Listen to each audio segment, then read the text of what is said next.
In today's video, how to pin multiple locations on Google Maps. Open your browser and go to Google Maps. Make sure you're signing into your Google account. If you're using phone or mobile device, check top right corner to ensure you're logged in. Then click on menu icon, 3 horizontal lines in the top left corner of Google Maps to expand menu. From menu, choose your places, go to Maps tab. Click on Create Map at the bottom of list. This will open a new window where you can create and edit your map. You will prompt to give your map title and description. After filling title and description, click on Save. You will see map with the ability to add layers and locations. To add location manually, search for location in search box. Green marker will appear on the map, and click on marker and then click on Add to Map.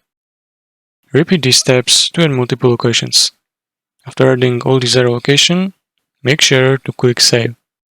You can view your save map by going to Google Maps, accessing the menu, and selecting your place, then Maps.